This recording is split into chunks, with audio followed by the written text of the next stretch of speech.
I am Johnny Massacre and welcome to my world. May your stay here be interesting. Tonight, a famous migrant hotel in the United Kingdom is shutting down, and a movement has started there to raise the English flag all over major cities. In other news, the first night of the world's biggest gaming event, Gamescon, has taken place, and unfortunately, the game trailers revealed therein are very suitable for modern audiences. Who is with me? Give me a hell yeah! So, big news. The famous Epping Migrant Hotel that saw a lot of protests is going to be shut down. According to the Telegraph, migrants must leave the Epping Hotel, High Court rules.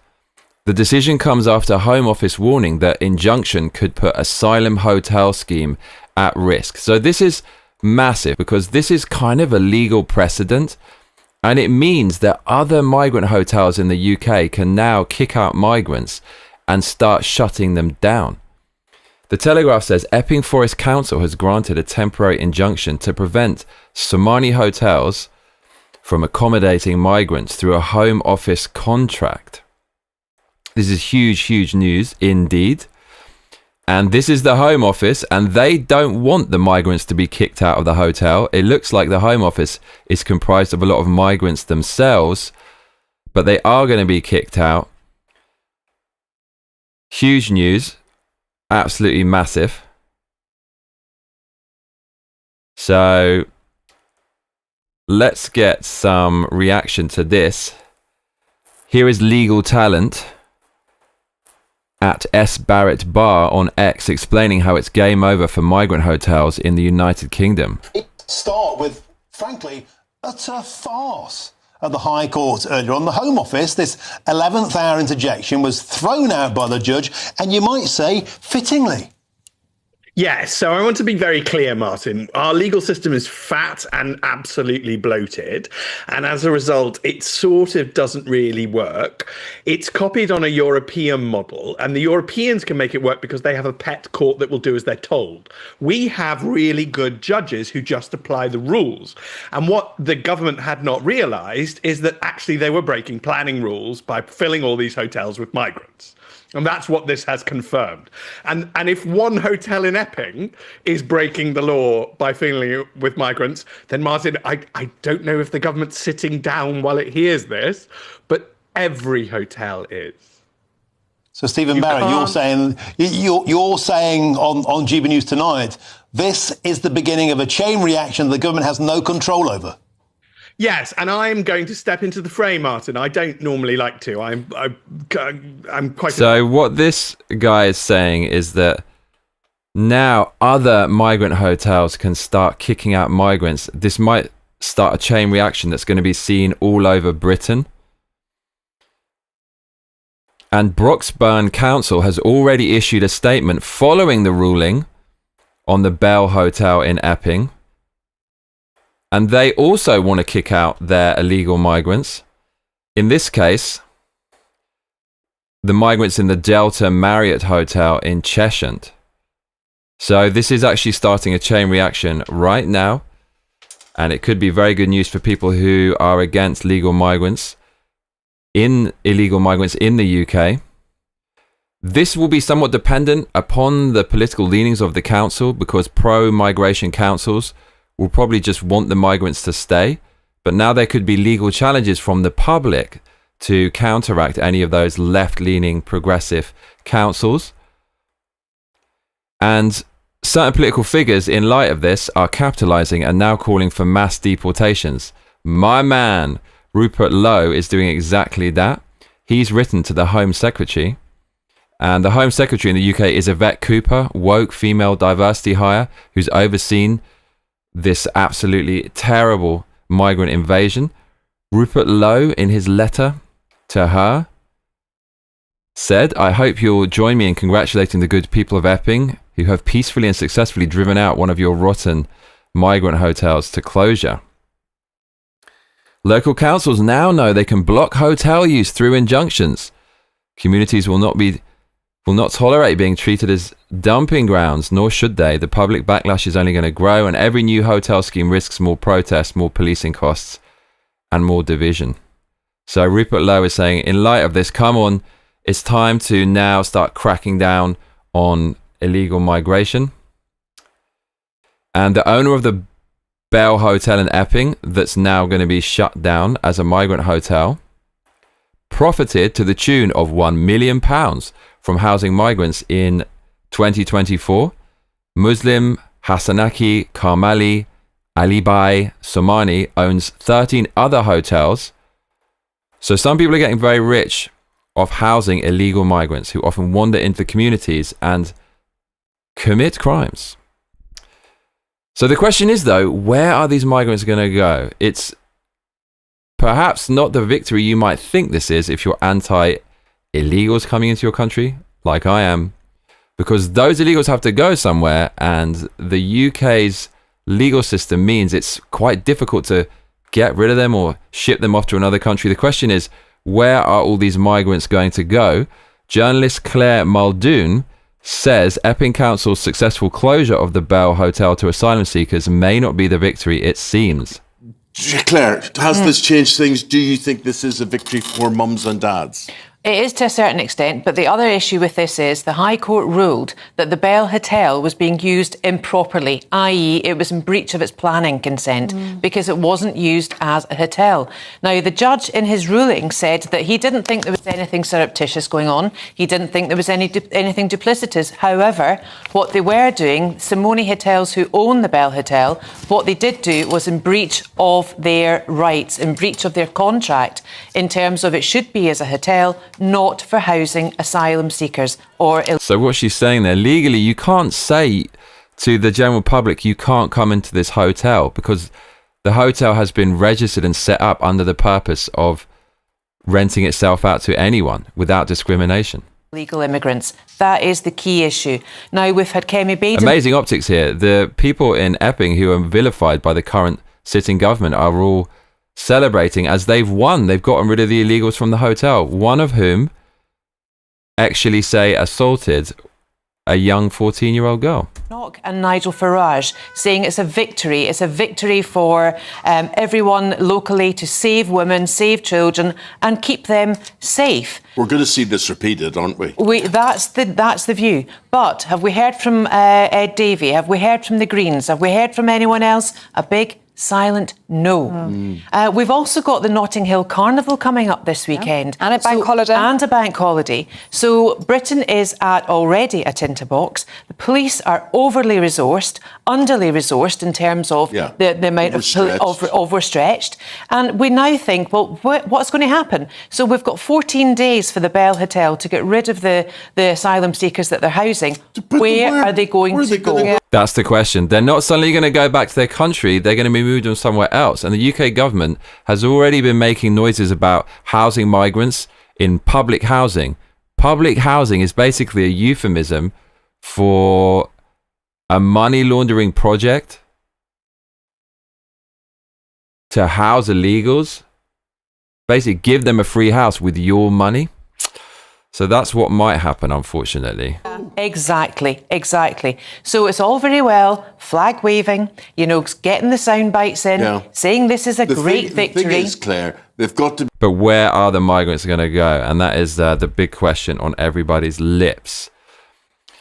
Restore Britain, headed by Rupert Lowe, is asking the same question. Restore Britain on X said, where are the Epping illegal migrants being sent? Information requests have been put to the Home Office.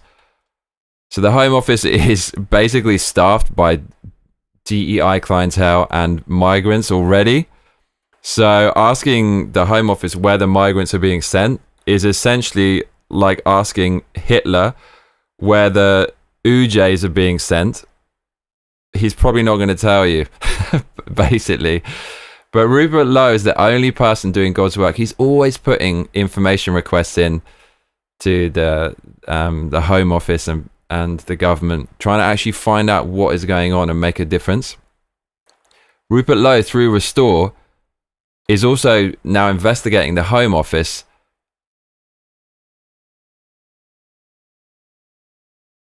because the Home Office tried to stop this migrant hotel being shut down. Rupert Lowe wants to know why. He said on X, we want to extract as much info about these injunctions from the Home Office as possible.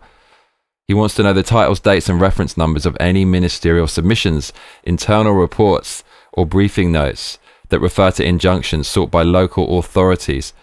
So the Home Office, which is in charge of asylum and the borders, headed by Home Secretary, woke DEI hire Yvette Cooper, wants there to be migrants. The Home Office has been laden with migrants themselves. So you can see here how difficult it is to fix the situation when you don't have a nationalist government who's going to staff the Home Office with people on merit, not based upon their immutable characteristics. The kind of people who, when employed, have to do what they're told by their handlers, and their handlers are progressive, pro-migration Labour. I'm Johnny Massacre, and if you're just joining us, we're discussing the famous Epping Migrant Hotel being shut down. And we're about to talk about a new movement where people are raising the British flag all over the UK. But if you have been watching from the beginning, stop your grinning and drop your linen, donate some cash, and let's keep winning. Streamlabs.com/Johnny Massacre, Patreon.com/Johnny Massacre, and PayPal.me/give me a hell yeah. You can see those links to the right of my beautiful hair. Please consider donating and filling that bar beneath with delicious green. Big shout out to Lan Tran, who donated about $125 recently. I see you. So, more news from the UK. There is a patriotic movement taking place right now, and it's called Operation Raise the Colours. And all it is a bunch of British patriots raising the flag on lampposts and pretty much everywhere all over the United Kingdom. Now, this has created a controversy because some councils, which is a local government in the UK, have allowed this to happen, and they say they have no problem with it. But some councils, especially the councils who are staffed by migrants themselves and who govern the most migrant-heavy areas in the UK, are taking the flags down. So this has created really, really strong optics for the anti-migration crew in the UK. Because by putting up UK flags, you are promoting nationalism and you're promoting pride in your country.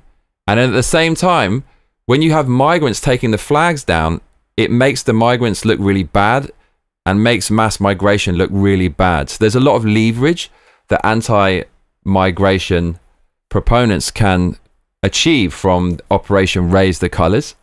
Very, very interesting what's going on in the UK, but something's actually happening. Something is happening. I have a sixth sense for cultural movements. I have a spider sense for it. I'm a bit like that animal who, before the earthquake, is acting a little bit shifty. I can feel something's actually happening here. I can feel a cultural shift is finally happening. Previously, the UK's opposition to mass migration was limited to a few balding boomers up north. And the optics of that were often framed by close-cut shots to make the protests look bigger than they really were. But now you're actually starting to see various protests with the Union Jack, protests outside migrant hotels, and this movement is actually reasonably sized. We're not quite there yet, but this is the first real grassroots movement I've seen against mass migration that's being attended by pretty much all different ages in society. It's called Raise Your Colours. And all you have to do is raise a British flag somewhere in the UK. And we're at the point where even raising a flag is being seen as subversive, which is ridiculous. But it's not illegal yet, and we don't have Sharia law yet. So the fact that it's seen as subversive in a way to raise a flag means we've gone too far in the direction of progressivism, in my opinion. So raise that flag, I say. Raise that flag. Operation Raise the Colours. Here's a video of the UK, and you can see how majestic it looks. Union Jacks everywhere, patriots putting them up on lampposts.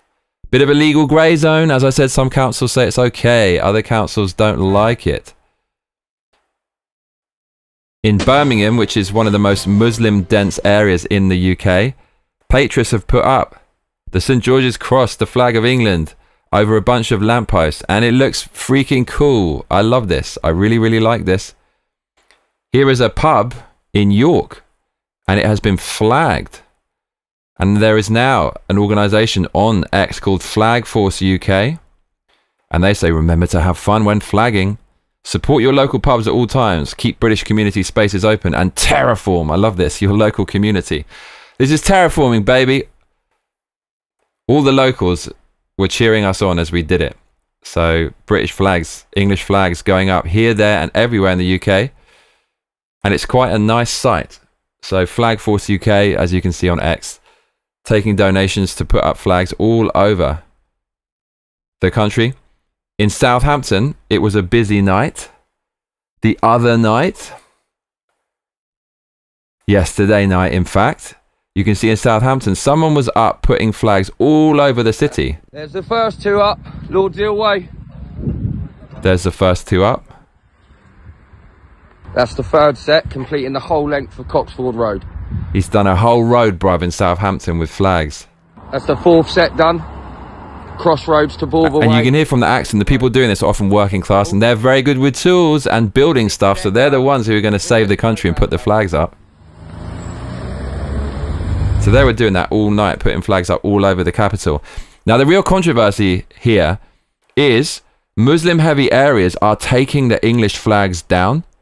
So this is what it looks like, these optics, these controversial optics. You've got migrants in the UK who are employed by the left-leaning councils, and they're taking the flags down.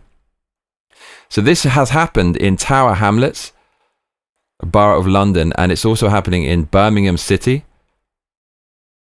And Tower Hamlets has the highest Muslim share and lowest white British share in the whole of the United Kingdom. And it's about 39.9% Muslim there. And Birmingham is one of the highest Muslim populations and lowest white populations in the whole of the UK. And city council workers there are taking the flags down. For example, LBC says second council announces plans to remove St. George flag from lamppost. This is in Birmingham. Terrible optics. Tower Hamlets Council has announced all English flags and British flags put up yesterday will be taken down. The Palestinian flags were flying there all over the place. So this is a really bad optic for mass migration. You've got people you brought in, they put up the flags or some subversive terrorist-laden it-hole shay in the Middle East, Palestine. That's fine. Those flags go up for as long as you want. And then when British people, the people whose country you moved into and are now taking benefits from, put up their little flag, one day those newcomers take it down. Terrible optics. Another great reason to oppose mass migration. Another example of how mass migration has gone too far in the UK, obviously. Imagine me like putting British flags up all over Japan and them staying up because the Japanese people are so nice they don't want to take it down. That actually could happen, but I'm not a narcissistic, subversive, terraforming asshole, so I'm not going to do that, right? And then someone comes along and puts up a Japanese flag, and I'm a member of the local like ward council, and I take the Japanese flag down. What the fuck, man? God, the UK has basically thrown away 2,000 years of history. You're in the last decade of a 2,000-year legacy, and people threw it away all because, you know, good times make weak men, and everyone's afraid of being called racist, and they stood there, and the other political party decided to take over using multiculturalism as a shield, so you can't criticize their policies or you're going to be called racist. I mean, that's the downfall of the UK. So absolutely amazing. Tower Hamlets, y'all. Tower Hamlets taking down flags. And Tower Hamlets has experienced historically high rates of net migration compared to other local authorities in London and the UK. It's like the biggest Muslim population ever. So some of the English patriots putting up these flags confronted the people taking them down, confronted the council workers, like here. So who's asked you to do it? Council. Yeah, who's your boss that's asked you to do it? That's authorised you to go and do it. Yeah, what's his name? I'm not going to find that out quite easily. No, but I want you to tell me his name. So you're on the front line made to look like a complete and utter idiot. So the local council of Tower Hamlets coming out and then taking down the flags. And then, yeah, as I said, you've got these foreign workers and foreign cops in England removing flags. Mate, you want to see mass migration gone too far? Look at this. So you've got these migrant police officers who are now taking down the flags that white British people put up. Dude, Wikipedia tells me the Great Replacement Theory is a conspiracy, but I'm not so sure, bruv. And added irony, heavy dose of irony, the actual council worker who's taking down the flags is wearing a foreign Jamaican flag on his head. That's the state of the UK right now. Absolutely crazy. So you got the foreign authorities we brought in now taking down the flags. But if you take down the flags, the British Patriots will put up another 3 higher. Flag Force UK, I actually think this is the ULEZ. They were the Blade Runners, right? Who were smashing these cameras. It seems like the same people. It seems really similar. But anyways, just speculating. The Flag Force UK said if you rip the flags down, we'll put up another 3 higher. So they're replacing flags that are ripped down. This is where it was ripped down. And then they're fucking placing another one 3 times higher. This is great stuff. This is the Raise the Colours movement in the United Kingdom. Lads in Birmingham put up more flags after the Labour Council tore them down. And they're actually using kind of cherry picker heavy duty machinery to do it. So the working class doing a madness, bruv. Absolutely love this. Southampton locals stopped the police taking down a St George's Cross flag they put up outside Highfield House Migrant Hotel.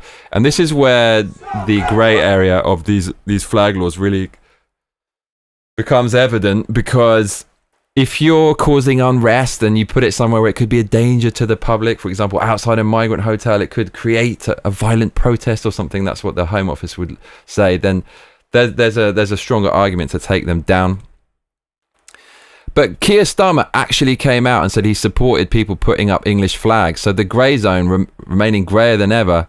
I guess Keir Starmer is going to try with minimal effort to appear patriotic when he's the most anti-English Prime Minister in the country's history.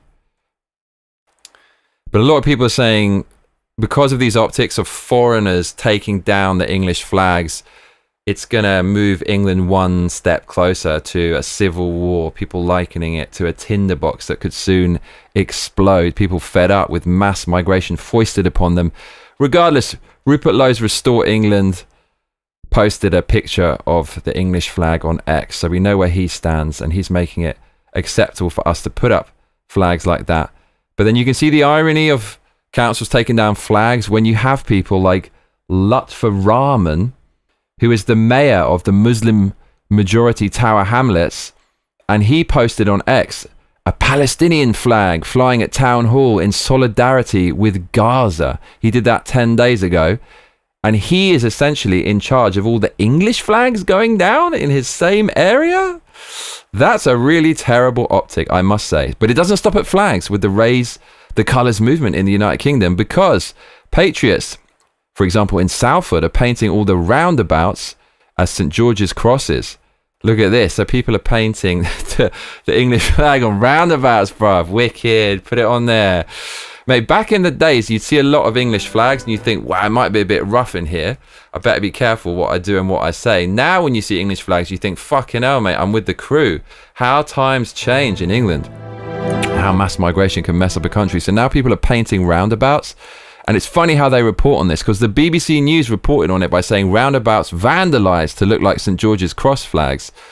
But then when they talked about crosswalks, or we call them as zebra crossings in the UK, with our peculiar English, being painted with LGBTQ Klux trans graphics, they said rainbow zebra crossings appear in resort. No vandalism there. So it's vandalism when it's English flags, but if it's the neo-communist flag, then, well, they just appear. And Birmingham Council, a council that is the one I mentioned, that's one of the, has oversees a population, one of the highest Muslim populations in the whole of the UK, is famously broke. 2 years ago, they're constantly asking for more taxpayer money because they don't have any money. They've got loads and loads and loads of Muslims there and a disproportionate amount of them are on benefits, and they need more and more money. See that thing recently where Birmingham Council trash staff went on strike, so the garbage was piling up in Birmingham, and there was rats, and there's essentially a plague coming there. It took them weeks to get rid of the trash, and there was this huge rat and vermin and pest problem. Well, it took them 1 day to spend your tax money to remove the English flags from the roundabout. Birmingham Council can't collect bins or fill in potholes, but they can organise the cleaning of your national flag off a roundabout within 24 hours. That's according to Turning Point UK. You can see them here removing the English flag. So then people were memeing on X that if you want to fix potholes, just draw a Union Jack in it or draw a St George's Cross flag. And if you want your trash taken away in Birmingham, then just get a bin bag with an English flag on it, and then they'll get rid of it pronto. So in England, there's been an awakening. The movement is actually starting now. That's my prediction. It's actually starting now, and it's starting with something everyone can get behind without being afraid of being cancelled or called this, that, and a third. It's simply the English flag. Get it out there before it's too late. I might even buy one to wrap myself in it and emblazon myself with it for future episodes of this podcast. So that's quite heartening to see, and I think that's good news for the United Kingdom. Don't you? And also, migrant hotels are now starting to shut down. It's just one piece of the puzzle to stop the mass migration, but until we get a new government in, I don't think it's going to stop anytime soon.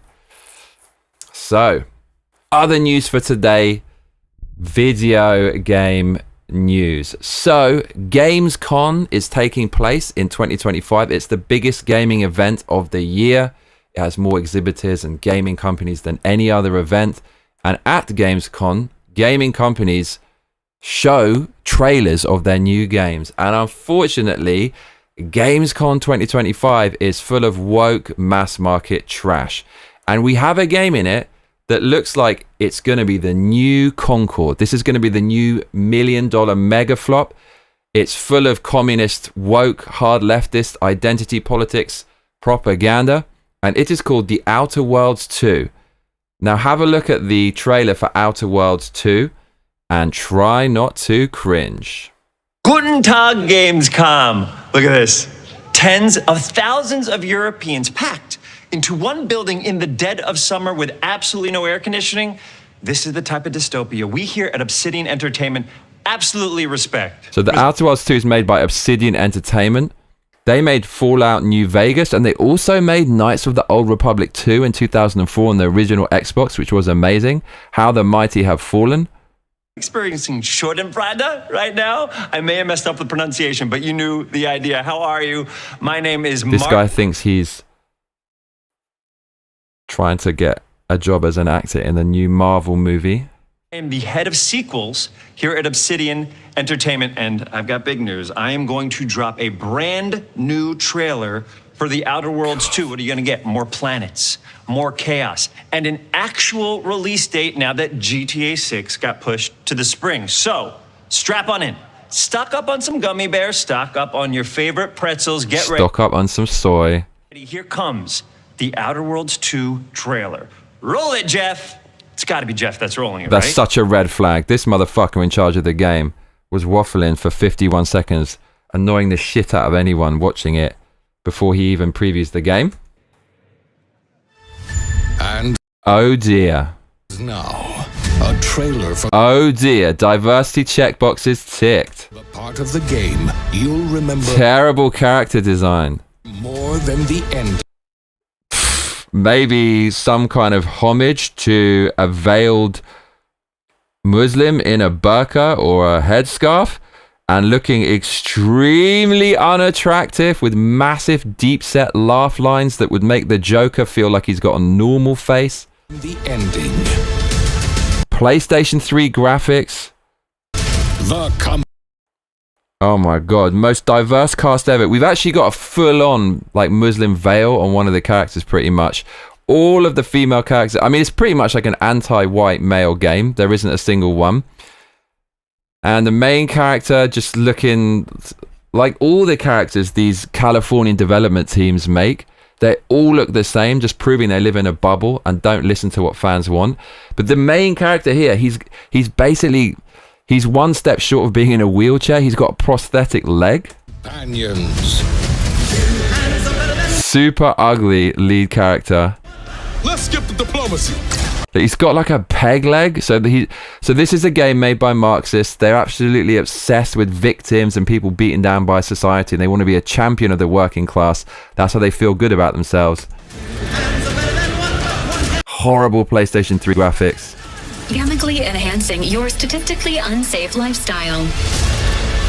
Oh my god. So this game is, you know, you got the kind of lesbian boss whammon.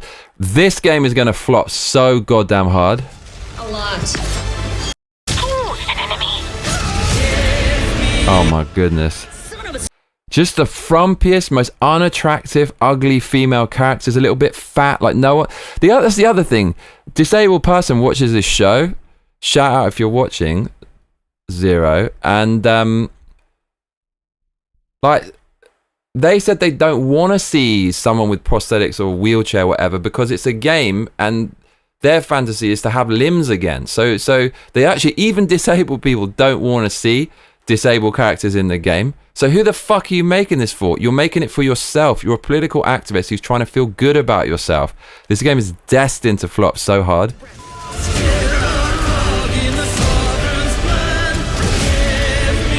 Bruv, look at the character design. Make women as disgusting as possible.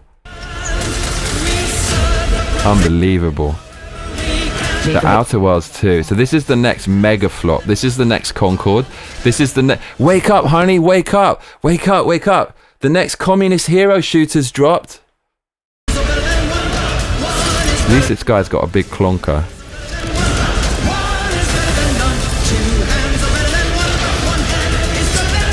Oh my freaking god. And no, you can't sleep with them. What kind of weird joke is that? And no, you can't sleep with them. Mission's already complete. Nobody wants to sleep with any single one of these female characters in this video game, even if they were the last hoth on Earth. You don't need to tell us twice, bruv. With them. Fucking hell. Another hero shooter, but a communist Marxist hero shooter. This just reeks of DEI. You've got a DEI department. They put it in there in order to secure their loans and ESG funds. And then the DEI department, to justify their position, has to find examples of oppression which don't exist. So they're saying there's loads of sexism, there's loads of racism. Let's rebalance it by putting loads of people of color in the game and loads of women in the game. Nobody fucking wants this. No one cares about your weird identity politics. Nobody wants that. Everyone hates politics in games. And you know this is made by a hard leftist who hates you and hates anyone who likes freedom and hates anyone who wants to be left alone and not managed by a big centralized government via their propaganda machine. Disgusting game. Game is made. Wokeness is over, man. Wokeness is over. No, it's fucking not. It's still here, bro. The government will keep funding this until it goes bankrupt, and then they'll start funding other stuff. They don't care because propaganda is all that matters. Look at this, bro. Look at this. Doesn't this look a lot like this game, Concord? Do you see the similarities? Because I see the similarities. The new Concord, the Outer Worlds 2. Oh, Lord of mercy. So that happened, and it kind of looks like a cross between Concord and Veilguard, like really ugly characters. Just absolutely awful. The Outer Worlds 2 wasn't the only woke video game at Gamescon. Guess what? Black Ops 7 was at Gamescon. The #1 YouTube comment on Black Ops 7 with over 5,000 likes says, this actually made me pre-order Battlefield. Oh shit, bro. Let's have a look at Black Ops 7. Like, I thought this is about kind of modern warfare. What the hell is going on with this weird sci-fi kind of theme now? Makes you easier to control. What the hell has happened to Call of Duty, dude? It's all Generation Z's fault. You actually like this shit? Run red with your blood. Raul Menendez ignited global unrest on an unprecedented scale. Menendez is a terror. Oh shit. Okay, so why do they do it, bro? The size of a female character's jaw in a video game is analogous to how woke the game is and how big your DEI department is. Non-binary, spelled B-U-Y. Lot of mercy. Look what they took from us. Look what they took from us. Black Ops 7. We're bringing peace and security to the world. refuses to let me go. Stop looking backwards, David. What matters is what we do next. A lot of people counting on us for answers. Right, your Black Ops team has a chunky whammon in it who's gonna save the day. I just can't, bro. Women don't fucking do this shit. Stop trying to force this political propaganda on us. Stop it. Just stop it. So Black Ops 7 jumping the shark there at Gamescon.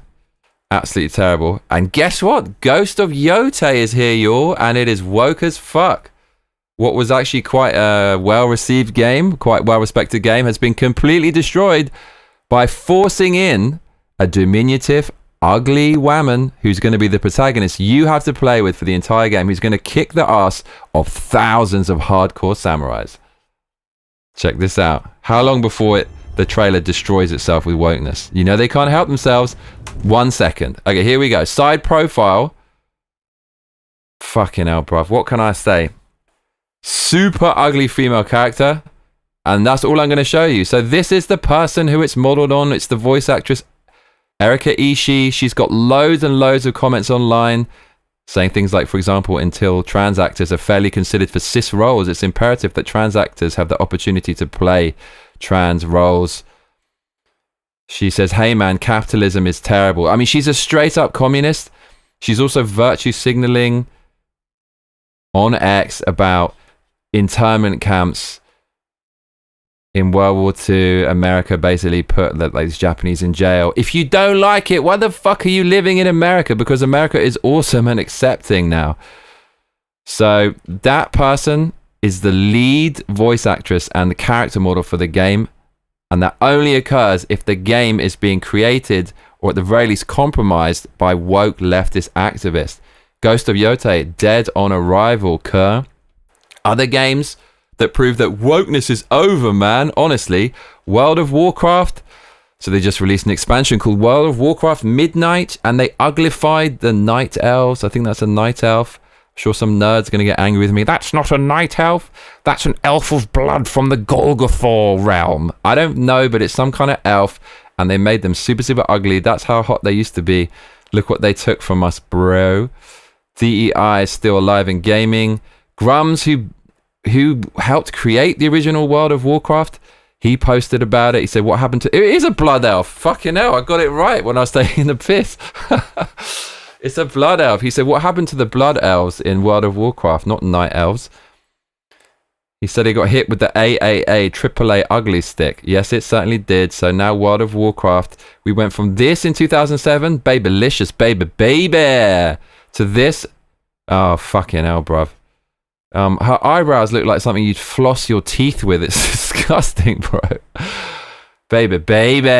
World of Warcraft gone woke. Feminists hate beauty. Feminists hate women. Feminists hate everything.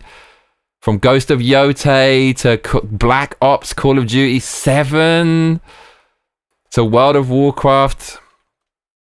So yeah, wokeness is still here. And I'm just showing you so you know not to buy these games, because if you don't buy them, eventually they're going to have to stop doing this, because you can't make something without any money unless the government keep funding it. Keep voting for people like the Trumpster. Thank you everyone for today. Hope you enjoyed this episode of Johnny Massacre's World. Rock Hard Gaming says, testing. The displeased badger says, hey, now is this good news? Woohoo. The displeased badger says, any society who doesn't use toilet paper doesn't deserve to live among PPL who do, just my opinion, lol. Brad W says, make headbutts great again. Brad W says, you should tweet that comparison. Brad W.